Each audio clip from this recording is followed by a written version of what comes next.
un altísimo honor en un día muy especial. Recién estuvimos viviendo el homenaje a la compañera guía espiritual del Movimiento Nacional, Eva Perón. Es un día muy especial porque vamos a tener una disertación de cuatro compañeros que desde nuestro punto de vista son compañeros que han dado testimonio y siguen dando testimonio en momentos de tanta confusión como lo que se están viviendo. Sabemos cuál es el camino y hacia ahí queremos ir, y esta conferencia, esta jornada, lo que pretende es esclarecer en un tema tan importante que tiene que ver con lo social, que es la economía. Esta jornada se llama Desafíos económicos y políticas en la Argentina de hoy. Al contador Roberto Pérez. Vamos a hablar del contador público de Salo de Uva, presidente del Banco Ciudad entre el 2000 y el 2003, secretario de Política Económica y Planificación del Desarrollo de la Nación Argentina entre el 2009 y 2011, diputado nacional por Cava entre el 2011 y 2015, secretario de Economía y Hacienda de La Matanza 2015-2019, y estoy orgulloso de usted, compañero, por la misión que llevó adelante como secretario de Comercio Interior de la Nación Argentina en 2021-2022. Compañero, adelante, escuchamos. Bueno, gracias por las palabras, gracias por... Gracias por las palabras, gracias a los compañeros del personal superior por mucha generosidad, como poder participar del homenaje a Evita en 70 años de su partida, y por poder compartir un panel con lo que yo creo fueron los dos ministros de Economía de los mejores de la experiencia mágica que tuvo Argentina en los últimos años, que fue el kirchnerismo. Así que yo solo gracias. Como bien dijo el compañero,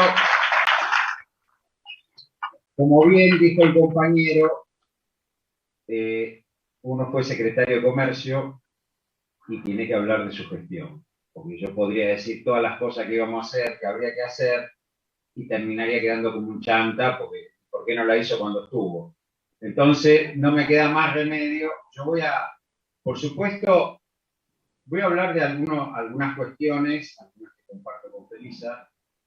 El gobierno enfrentó o arrancó, el gobierno de la coalición peronista, esta es la quinta experiencia peronista en el país, el primer peronismo 46-55, el peronismo del retorno 73-76, el peronismo en versión mercado 89-99, el peronismo de la década ganada 2003-2015, y esta es la quinta experiencia peronista.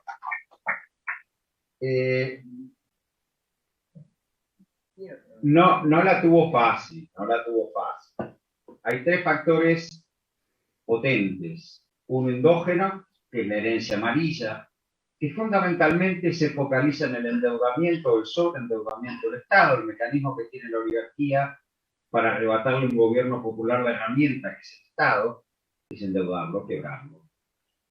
Después vemos cómo se resolvió, pero eso se recibió así. El segundo es la pandemia global, que provocó una recesión mundial de 4 puntos del PBI global en todo el mundo. ¿Sí? Y el gobierno lo asume con la única fuente de financiamiento que podía hacerlo, que era la emisión monetaria. Y el tercero es donde se exterioriza la crisis de hegemonía que vive el mundo, y acá creo que es donde el gobierno hace el peor momento que lo lee. Creo que si uno tuviera que criticar a fondo, más allá de otras cuestiones, creo que no haber leído la crisis de hegemonía, que era la emergencia de un bloque euroasiático y un bloque anglosajón en conflicto y una crisis grave en la Unión Europea, tal vez a lo mejor se podrían haber adoptado. Bueno, es lo que me tocó vivir a mí desde marzo de este año y las razones por las que después, si está explicado en la nota mía de renuncia, abandono el gobierno. Entonces, dicho esto, estas graves condiciones y restricciones con las que el gobierno asume, que no son pocas, sí, efectivamente, la resolución del problema de la deuda, tanto con el sector privado como con el Fondo Monetario Internacional, con el acreedor multilateral, no fue feliz. No fue feliz porque, y acá está Amado, que no nos va a dejar mentir, fue a un canje de deuda en el 2010 con un riesgo país de 900 puntos y volvimos con un riesgo país de 500 puntos. O sea que, evidentemente, cuando uno reestructura deuda, se supone que el riesgo país baja y los dólares entran. Bueno, el riesgo país de 1100 hoy está creo que 2700, digo, no huelgan los comentarios. Y con el Fondo Monetario se apresuró a un cierre de metas incumplibles. En ambos casos, si uno tuviera que criticar, y yo comparto lo que dice Felisa, que el sector externo es determinante de la situación de la vida del país y del equilibrio macroeconómico. El programa financiero, la reestructuración de deuda con el sector privado y el acuerdo de facilidades extendidas con el fondo, no trajo la estabilidad macroeconómica que se esperaba. No la trajo. Y no puedo menos que citar en las dos experiencias peronistas anteriores, y sin juicio de valor, cada uno lo tendrá, los procesos, ambos gobiernos reciben default, ambos gobiernos, entre el 89 y el 2001, el 88 y 2001, y ambos gobiernos reestructuran deuda. El gobierno de Menem lo hace en el marco del Plan Reddy, que era una reestructuración relativamente beneficiosa porque era la llave al ingreso al consenso de Washington, de regulación, privatizaciones. Y la prenda de estabilidad era la entrega de las empresas públicas, y el producido de las empresas públicas asegura una década de estabilidad. En el gobierno de Néstor y Cristina, el proceso de reestructuración pasa por bajar el stock de capital con una quita muy grande y asociar los servicios de deuda reducidos por esa baja de stock al ingreso de los derechos de exportación. Es decir, se calzan los derechos de exportación por los servicios de deuda y también se asegura una década de estabilidad. El gobierno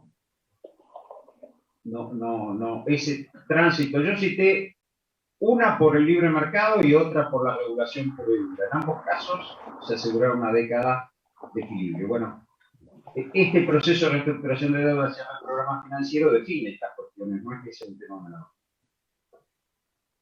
Y el otro punto es cierto, la falta de acumulación de reservas en el Banco Central. ¿Sí? Argentina recibió de superávit comercial en 2 años, 2020, 2021, la cifra de 27.000 millones de dólares, más 4.000 millones de dólares que reintegró el fondo en concepto de derechos especiales de giro, fueron 31.000 millones de dólares, y sin embargo las reservas cayeron 5.000 en el Banco Central. Hubiéramos estado más tranquilos. Ahora la situación es al revés, y ahora lo voy a referir. Ahora no tenemos ese superávit comercial grande, son apenas 3.000 millones de dólares que se reflejan en las reservas también. Y esa es parte de la inestabilidad cambiaria.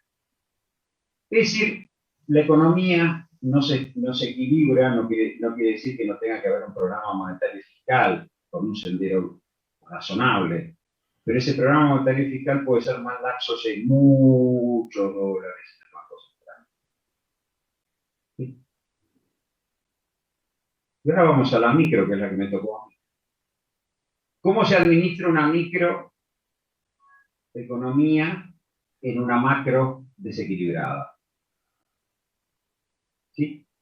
Las empresas, cuando yo llego en octubre, nuestro equipo llega en octubre del año pasado, con un desborde de precios, llega después de perder la PASO y con un desborde de precios blanco,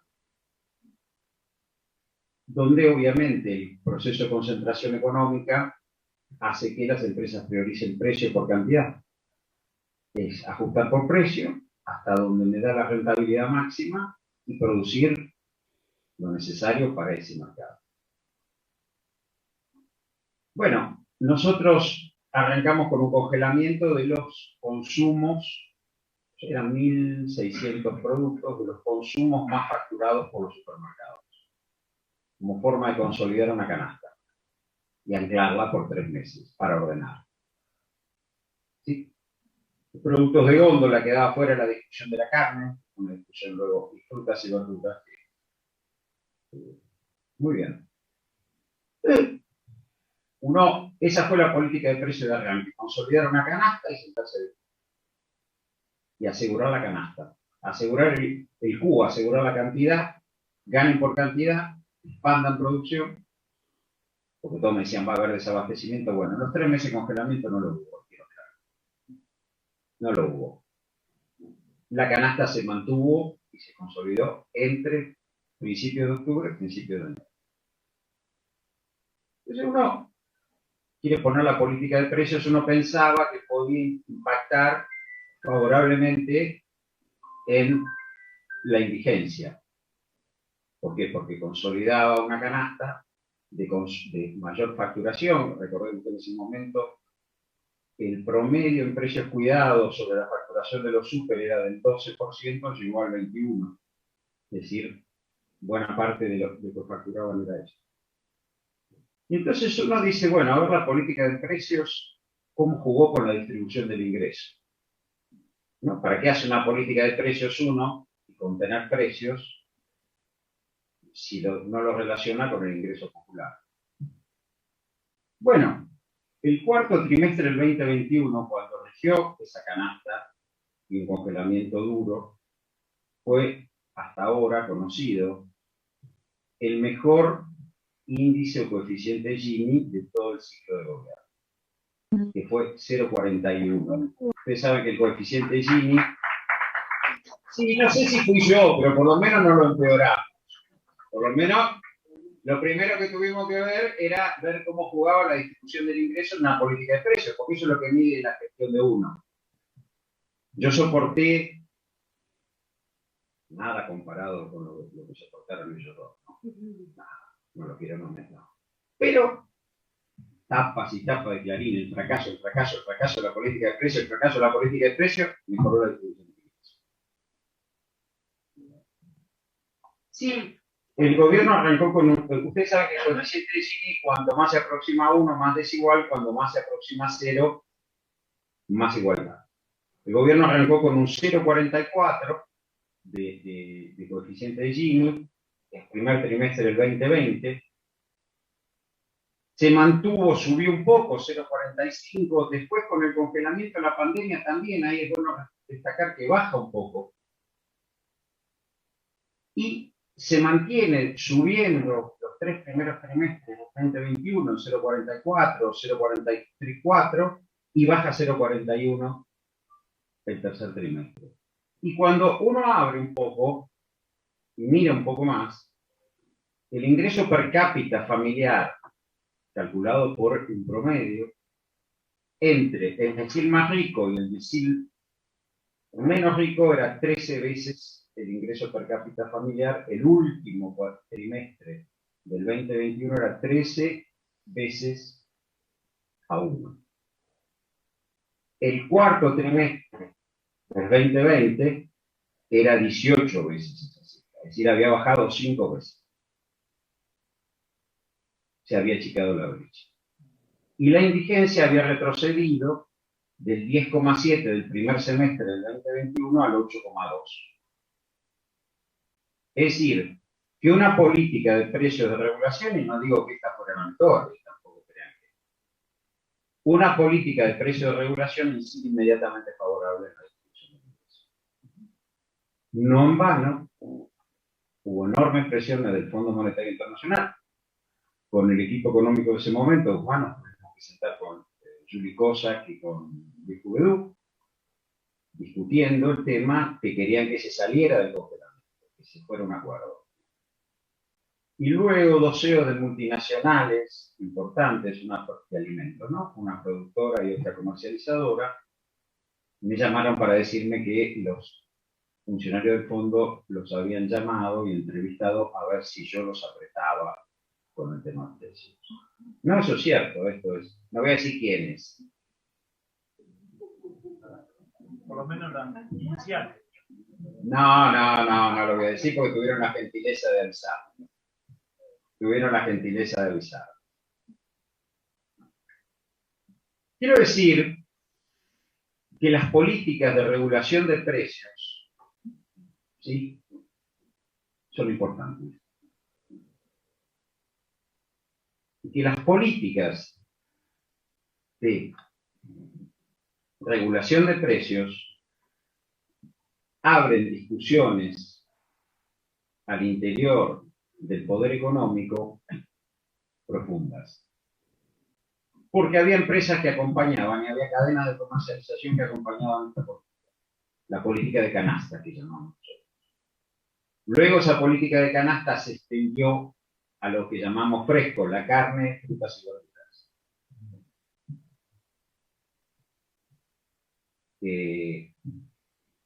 Esa política, la política que voy a contar, el tema carnes, el tema de los cortes que no se podían exportar y la presión para vender esos cortes, 7 cortes.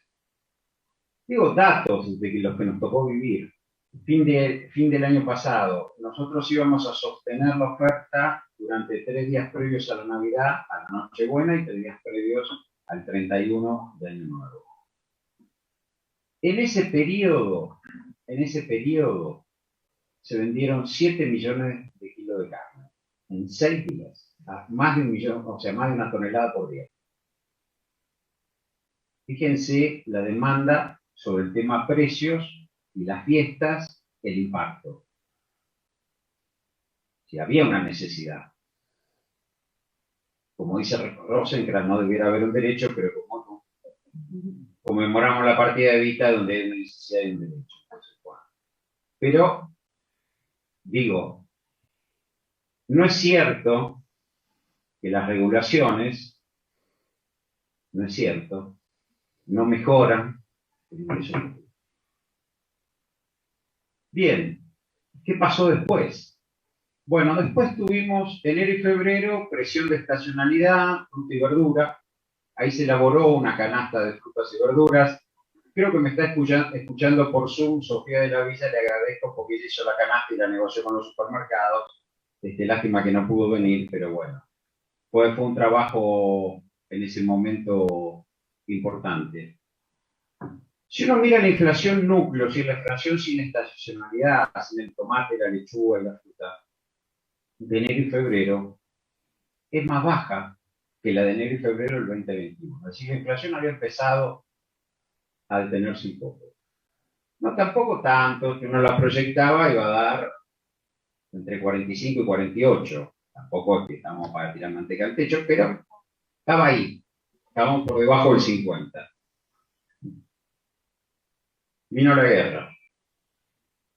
Y ahí ya no era el tomate o la lechuga. Ahí era el aceite, los fideos, el pan y la harina. Claro, nosotros teníamos un acuerdo con panaderos que mantenía el pan entre 2.20 el kilo de pan. Nosotros habíamos librado precio de pastelería y factura y concentramos el precio del pan entre 2.20 y 2.70 con una bolsa de harina industrial. Una bolsa de harina industrial en 1.200, 1.300 pesos, por 25 kilos. Con una tonelada de trigo en 25.000 pesos. Bueno, la tonelada de trigo se fue a 40. Y la bolsa se fue a 2.000. Y además no la entregaban. Y los panaderos rompieron el acuerdo. Y así se fue dando en huevos, en pollo, por el maíz como forraje. Los feedlots, solo un 40% de las vacas se engordaban en feedlot y se mandaban a líneas. El tema del girasol y la discusión en los insumos de girasol, me acuerdo con una aceitera importante, me enojé mucho y me dijo, bueno, conseguime el girasol si querés que te mantenga el precio de la mayonesa. Los supermercados rompen el acuerdo de precios que se había hecho en enero y dicen, yo no puedo aguantarlo. Es decir, la guerra, sobre todo en trigo, maíz, girasol, rompe e impacta todo el esquema del mundo. Es más, nosotros recibíamos por declaración jurada 900 precios diarios que hacían los supermercados, la lista de los supermercados que procesábamos. El alerta diario normalmente daba movimientos del 0,1, 0,02, 0,9, bueno, dio 2,4 el 13 de marzo, nunca me voy a olvidar. Que cuando yo grito, pataleo, reclamo retenciones, los reclamo y los sigo reclamando. Sin retenciones no hay girasol, sin retenciones no hay carne, sin retenciones no hay maíz como forraje y sin retenciones no hay pan. Y no me la vengan a contar. Eso genera una discusión fuerte en el gabinete con los asesores. Para ser justos, el ministro Culpa respaldó mucho esta posición, quiero ser justo.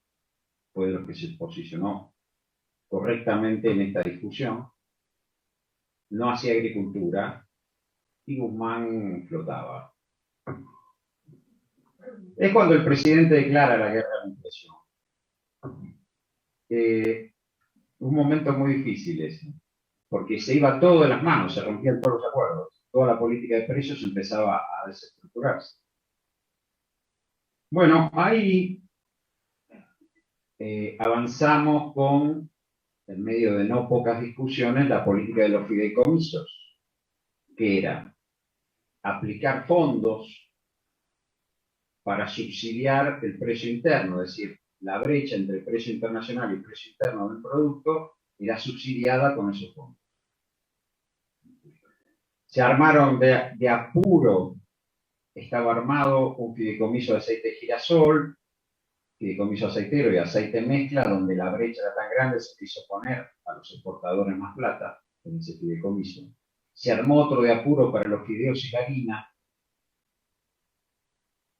con mucha presión, fueron privados, y se armó el de fondos públicos, donde se quitó, en realidad se subieron las retenciones sobre aceite de soja y harina de soja y se aplicaron esos fondos a subsidiar el trigo y conseguir la bolsa de harina a precio regular. El fideicomiso era insuficiente, es decir, nosotros finalmente en la política de precios teníamos las canastas, que eran la ampliación de precios cuidados y su sostén, las canastas de fruta y verduras y la canasta de cortes cuidado de carne. Y además agregamos los fideicomisos para regular harinas, aceites. Sobre el fideicomiso de fondos públicos yo tengo una denuncia penal, no podía ser de otro modo, hecha por los diputados de la coalición cívica, acusando no sé de qué, pero sí haciéndose cargo. Es increíble esto, porque en realidad el fideicomiso empezó a funcionar y empezó a funcionar como una junta reguladora porque salíamos de hecho a comprar el trigo a través de las empresas molineras. ¿Sí? Para garantizar que la tonelada de trigo volvió a los 25.000 pesos contra los 40.000 que estaba disponible en Rosario. Ellos se hacen eco de un sector de la molinería que trabaja en negro, que negrea a sus trabajadores y que no quería participar del fideicomiso porque obviamente nadie puede recibir fondos públicos si no es en blanco y si no tiene trazabilidad de la bolsa de harina. Entonces me acusaban de concentrar el mercado, me acusan, qué sé yo, después lo denunciaron a CAN también. Pero quiero decir, fíjense un instrumento de regulación, porque quizás yo la he escuchado hablar, perdón que hable de la experiencia, no sé si se aburren, pero me parece que si no estoy hablando de ningún lugar. Una junta de grano. Bueno, ahí tenés un fideicomiso. ¿No? 6.000 millones para decir, bueno, la tonelada de trigo está en 40.000 pesos en Rosario, yo se la garantizo a los molinos, a la molienda 25.000 pesos, y ustedes me garantizan la bolsa de harina en 1.300 pesos. Y los panaderos me garantizan el pan entre 2.20 y 2.70. Ahí tenemos la regulación pura y dura. Bueno, denuncia penal de la coalición. Denuncia penal de la coalición con acusaciones, reproducción en La Nación, de aquí, todo lo que ya sabemos cómo funciona esto. ¿Sí? Pero el hecho concreto, y yo no voy a mostrar mensajes, que la Asociación de Panaderos, muchos molinos importantes y molinos chicos, retuvieron la compra de harina hasta que apareció el fideicomiso y largaron ahí a comprar, y hoy hay una enorme demanda de los fondos del fideicomiso para que esto funcione. Ahora, todo este instrumento de regulación es violentamente atacado. Como fue atacado la canasta de precios cuidados, que decía que tenía vino, como si los trabajadores no pudieran tomar vino. Digo, esto lo voy a decir, me hago cargo, es como que la oligarquía nos perdió un poco el respeto. No sé, pero digo, los instrumentos de regulación que nos aplicó en 6 meses fueron la política de canastas, que como digo antes, bueno, se refleja en la distribución del ingreso. No digo esto solo, bajó el desempleo de 11 a 7, mejoró en los segmentos más bajos el ingreso, es cierto, pero todo converge, aunque que eso no se desbarató por la política inflacionaria. Es decir, la política de ingresos se aparió con una política de precios y por lo menos produjo una baja sensible o una mejora sensible en la distribución del ingreso y una baja sensible en la indigencia. Con estas regulaciones que fueron violentamente atacadas. Yo le dije a un hombre importante de Clarín, mi tapa vende, ¿no? Porque era una cosa... Pero sí. Bueno. No, eso sí, Amado y Felisa me ganan. Amado y Felisa me ganan de todo. Venden más, sí. Bueno, el primer trimestre del 2022 el coeficiente de Gini vuelve a desmejorarse. 0,41 va a 0,43, no obstante, los dos coeficientes de Gini del cuarto trimestre del 2021 y el primer trimestre del 2022 son los más bajos del ciclo de gobierno, que coinciden con alguna política de precios relacionada también con otra política de ingresos. ¿Y dónde se vuelve a abrir la brecha? Esa brecha que había bajado, que había mejorado 18 a 1 a 13 a 1, vuelve a ser 15 a 1. Es la guerra. Y es este impacto. Ahora, ¿por qué no hay una consistencia en los instrumentos de regulación de la micro? Por supuesto que es muy difícil hacer microeconomía con macroeconomía desequilibrada, ¿no? Digo, yo lo dije, esto hay que asumirlo. Nosotros habíamos empezado, porque ahí qué pasa también. Es lo que dijo Felisa, digo, el estrangulamiento externo deviene de la falta de retenciones, la falta de liquidación de exportaciones, pero también de las imports en energía y en insumos difundidos. Nosotros habíamos empezado antes de irnos por ley de abastecimiento a pedir estructura de costos de las empresas, que hasta ahora no lo habíamos hecho. Nosotros habíamos trabajado con precio final. Yo le decía, muchachos, en la cadena arréglense como quieran, ustedes con la margen de rentabilidad, no importa, brava, ¿no? No, porque unos decían, se acusaban, es interesante eso, porque las alimenticias acusaban a los supermercados y los supermercados acusaban a las alimenticias. De la discusión del mar. Yo quiero este precio final. Cuando viene la guerra y nos damos cuenta que los costos efectivamente están jugando, ahí es lo cambiamos. Bueno, esto es lo que me tocó vivir. La decisión de irse es porque agoto la posibilidad de instrumentos, sobre todo los derechos de exportación. No había posibilidad y no hay posibilidad de una oferta de girasol, trigo y maíz a el pueblo argentino.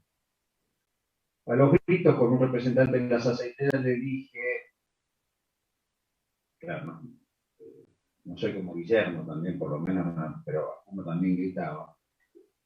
Le dije, el pueblo argentino come carne de vaca y cocina con aceite de girasol.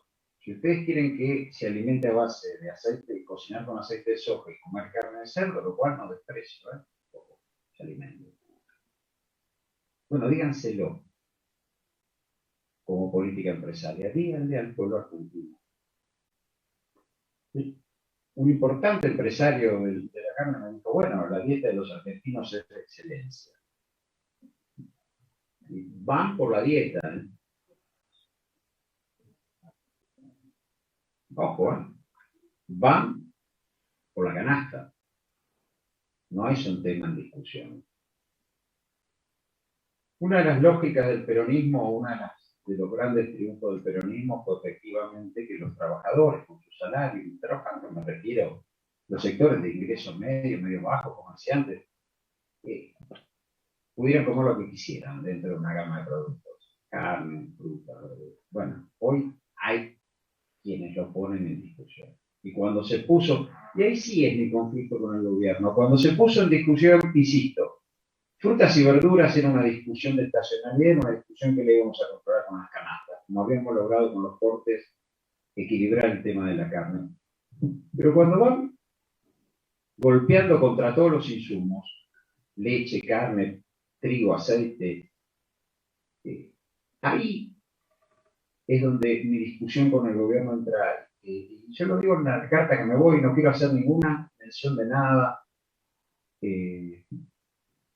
No hay una discusión del problema de la guerra, no hay una discusión del problema de los dos bloques, no hay una discusión de la necesidad de los derechos de exportación, porque esto ocurre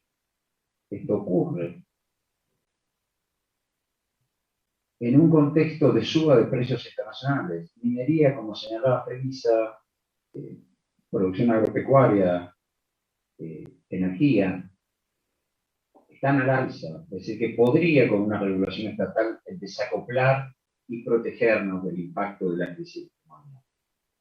Esto es lo que me parece que es la discusión más grande que tenemos. Y llevando esa discusión arriba en un concepto gramsciano, en un concepto de superestructura, yo señalé las dos formas de pago de la deuda con Menem y con el gobierno kirchnerista, el gobierno de Néstor Kirchner. Uno era privatizaciones y las empresas públicas eran las que soltaban la discusión por arriba, los dólares para que cobraran los acreedores y los dólares para que los tuvieran ellos para llevárselo el poder económico. Con Néstor y Cristina era baja de stock, ahí habían perdido los bonistas. Y la captura de retenciones aseguraba ese flujo, también hubo un conflicto. También. Pero acá no hay el mecanismo de transferencia de pago de deuda, por eso el rico país está donde está, de pago de deuda con oferta de dólares. Por arriba, ya no hablo de que comamos aceite de girasol, arriba. No está soldada esa discusión. No lo han armado. Y eso puede provocar conflictos que no estaban presentes en la Argentina. Es más, puede ser que la propiedad de la tierra se la queden las CROP y no los trabajadores organizados. Gracias.